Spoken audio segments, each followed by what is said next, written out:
Bienvenue sur le podcast d'Amanaska, le premier compagnon de voyage à vous proposer de découvrir Bali et les îles indonésiennes, tout en partageant avec vous des conseils, des informations pratiques, de l'actualité, pour préparer votre voyage et le vivre autrement. À travers nos expériences, nos coups de cœur, les histoires d'hommes et de femmes inspirants, nous allons vous raconter ce pays que nous aimons, où nous vivons. Vous faire découvrir des traditions millénaires, des cultures ancestrales et un quotidien que nous partageons avec le peuple qui vit sur l'île aux 1000 temples.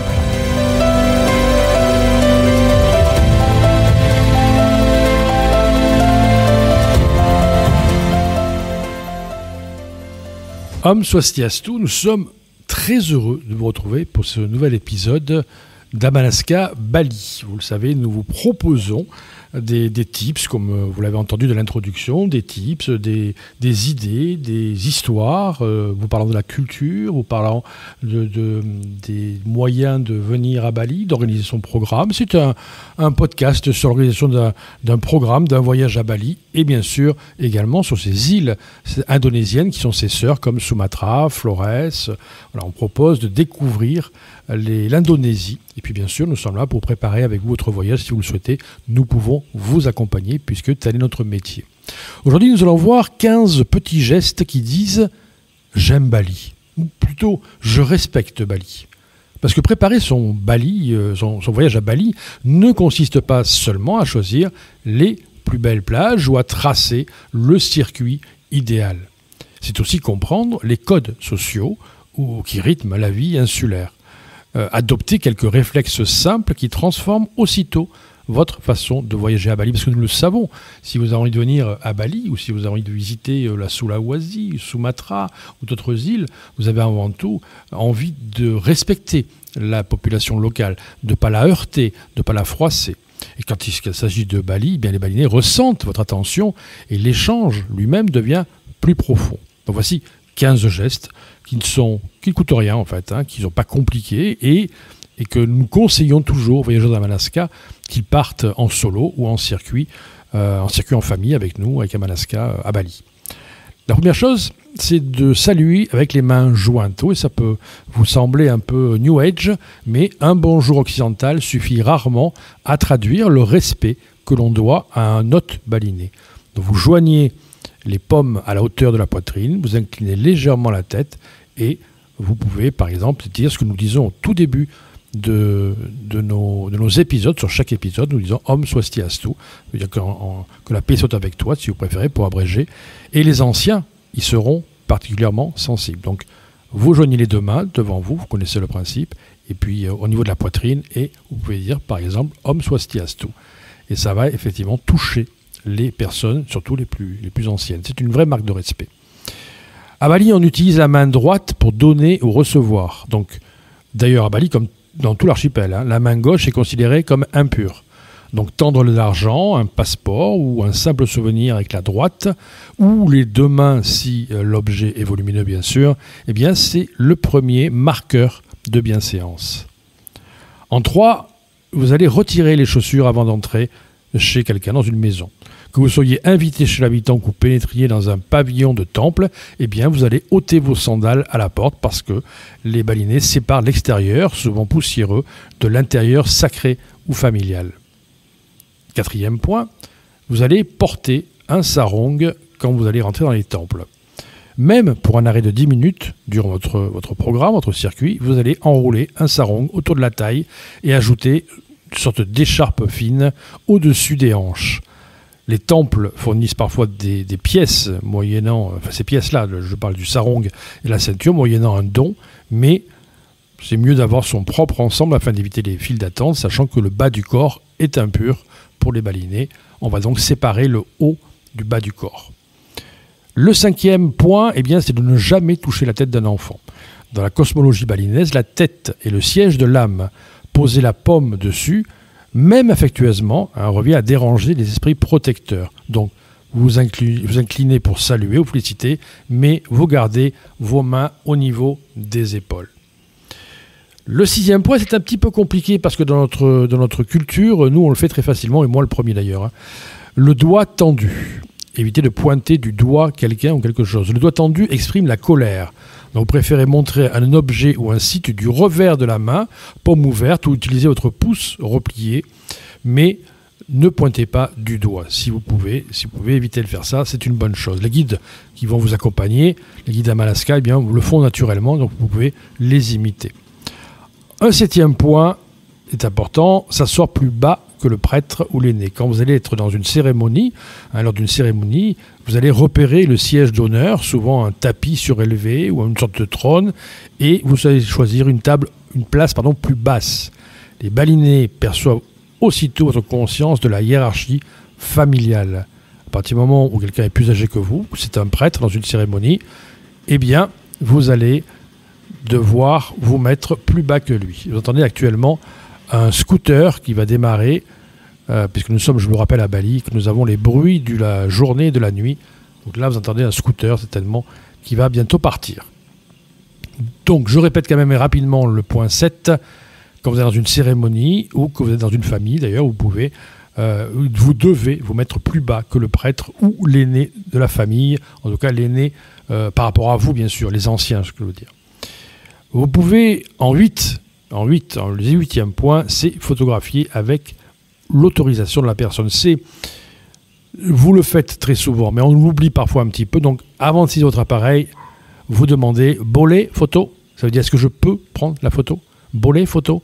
Et les danseurs, les artisans, et même les enfants apprécieront votre souci de ne pas transformer leur intimité en décor de carte postale. Il m'est déjà arrivé, en Sulawesi par exemple, de prendre des photos et la personne me tend la main en disant non, je ne veux pas être pris en photo de salon parce qu'elle ne se sentait pas bien habillée, elle ne se sentait pas mise en valeur. Et bien sûr, je lui montre que j'annule la photo et je m'excuse parce que je ne l'ai pas demandé. Voilà, c'est important de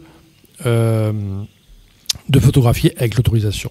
Le 9e point est important parce qu'on le retrouve très régulièrement à Bali. C'est un sujet chaud, j'ai envie de dire, c'est de refuser poliment mais fermement le plastique à usage unique. Alors, il y a quelques années de ça, une dizaine d'années, je crois un petit peu plus, il y a eu une grande campagne d'information sur le plastique. Les balinés sont en train de révolutionner tout ce qui se passe autour du plastique, mais pour l'instant, ils en sont encore aux prémices. Il est important de montrer le bon exemple. Et donc, pensez à prendre un petit sac en tissu, rangé dans votre sac, et que ça suffit. Et les marchands de marché qui vont sourire parce que le visiteur, il va refuser le sac de plastique et vous aurez votre propre sac à vous. Mais vous avez montré l'exemple à l'île, sans être arrogant ni colonialiste, bien évidemment.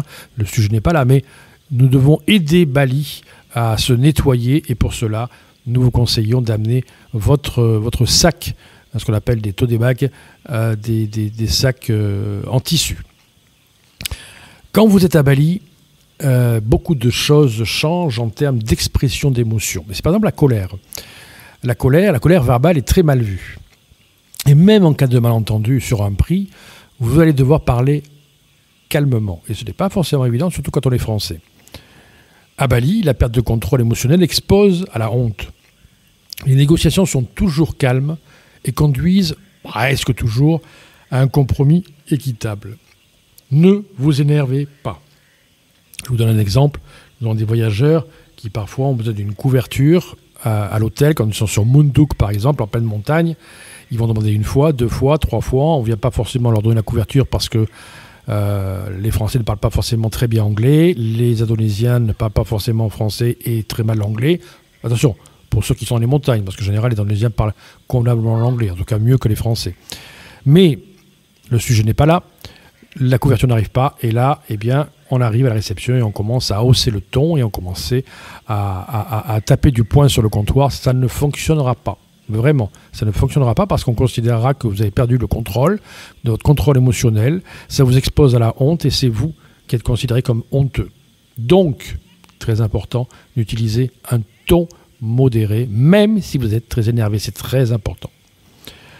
11e point, nous sommes bientôt à la fin, déposer un kalangsari après l'activité culturelle. Si vous assistez à un cours de batik ou de cuisine, demandez à préparer ou acheter une petite offrande. Ça s'appelle le kalangsari. et vous le placez sur le petit autel de l'atelier, et ça va aussi avoir un geste important montrant que vous comprenez, ou en tout cas que vous essayez de vous approcher de la culture.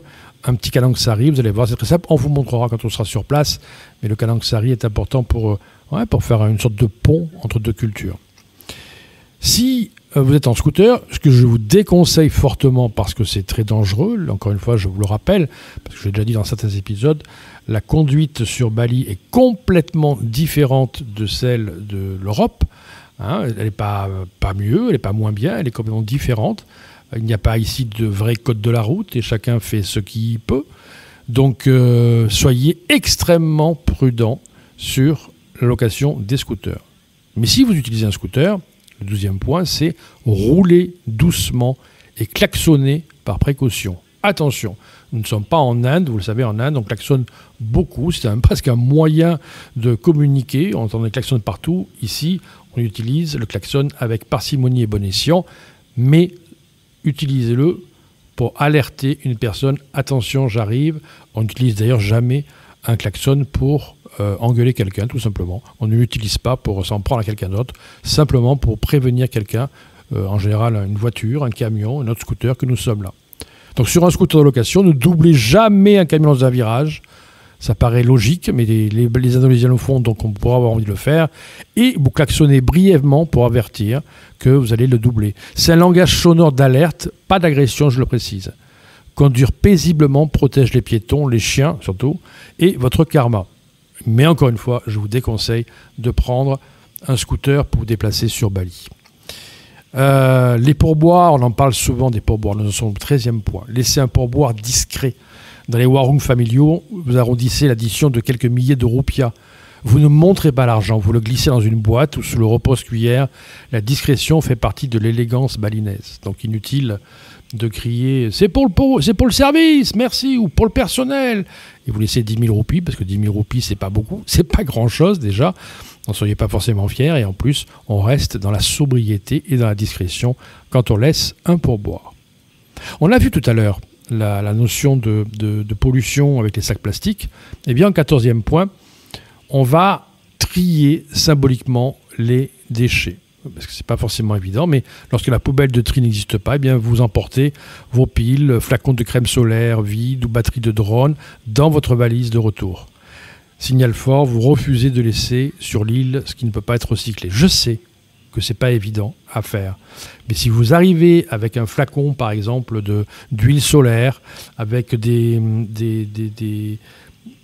plaquettes pour les médicaments, tout ça, essayez de les remporter avec vous, juste pour montrer qu'en fait, vous ne laissez rien sur place. On l'a vu d'ailleurs dans la préparation des voyages en famille, toujours famille à Bali, et on a parlé de ça, de cette importance de ne rien laisser sur place.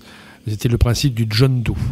Donc, essayez de trier vos déchets et de ramener les déchets. Le plus important, parce que de toute façon, c'est une île, elle n'est pas très grande, et ça restera sur place. Essayez, c'est le 15e point et le dernier, d'apprendre quelques mots de balinais. Quelques mots de balinais comme suksema, comme peut-être plus des mots indonésiens, ce sera peut-être plus simple, parce que les mots balinais, ken kabare, c'est pas forcément évident à apprendre. Donc voilà, terima kasih banyak, ça veut dire merci beaucoup. Enfin bon, tous ces petits mots-là que vous retrouverez d'ailleurs dans une sorte de carnet où vous retrouvez plein d'expressions dites en anglais, français, indonésien, qu'on va vous offrir à votre arrivée à Bali. Vous pourrez comme ça parler et communiquer, parce que c'est important de donner quelques petites phrases. Et vous allez voir que les sourires s'élargissent aussitôt. Et vous allez être certainement invité à goûter un café maison, à discuter avec les autres, parce que, encore une fois, les Indonésiens sont extrêmement gentils. Alors pourquoi je vous ai parlé de ces 15 points ? Eh bien, ces 15 points, ces 15 gestes vous disent, eh bien, je respecte Bali, je respecte l'Indonésie en général. Ces 15 gestes vont changer votre voyage. Vous allez adopter ces habitudes et c'est littéralement, ça va ouvrir des portes. C'est un vendeur qui va vous confier la recette du satellite, une grand-mère qui va vous inviter à voir son hôtel dans la maison, un prêtre qui va vous bénir. Quand vous allez partir à Bali pour la première fois, ou que vous répétiez d'ailleurs un circuit à Bali où vous êtes une deuxième, troisième fois, l'expérience humaine dépasse de loin la simple visite touristique. C'est la force de Bali, c'est que même si les paysages peuvent changer, les 15 points que nous voulons de partager avec vous sont importants pour aller vers l'humain, la rencontre qui sera absolument extraordinaire. Amalaska conseille toujours de réfléchir à l'impact invisible de chaque action. La main droite, le sarong, la voix basse sont des clés symboliques qui montrent que vous honorez l'équilibre balinais tout simplement. Et parce que le respect engendre la réciprocité, ces clés vont faire naître des rencontres qu'aucun programme ne peut garantir. Pour résumer et en pratique, on va prendre un sarong sur place, on va prendre un petit sac en tissu qu'on met dans sa valise, on va essayer de préparer 3 mots de balinais, même si encore une fois sur place, on va vous donner une sorte de lexique qui va vous permettre de parler indonésien. Et puis oui, ça c'est peut-être pendant le trajet où vous allez apprendre 3 mots de balinais ou d'indonésien. Et puis sur place, vous pouvez le faire également, bien sûr. Sur place, vous allez observer votre guide francophone, imiter sa gestuelle. Et puis vous allez bien sûr passer des 2 mains à la main droite, simplement. Et puis au retour, parce qu'il y a toujours un retour, hélas, ou tant mieux d'ailleurs, pour raconter la valeur de ces gestes, vous allez avoir apporté des valeurs balinaises et vous deviendrez à votre tour ambassadeur d'un tourisme tout simplement plus doux. Voilà. Respecter Bali, c'est pas multiplier les formalités, c'est tisser chaque jour un fil de petites attentions. Vous suivez ces 15 gestes et l'île vous remerciera de la plus belle des manières par un accueil sincère, des échanges chaleureux et l'impression durable d'avoir fait partie, même pas très longtemps, mais vous avez fait partie de son harmonie, de l'harmonie balinaise. Merci d'avoir écouté cet épisode sur ces 15 gestes qui disent que vous aimez, que vous respectez Bali.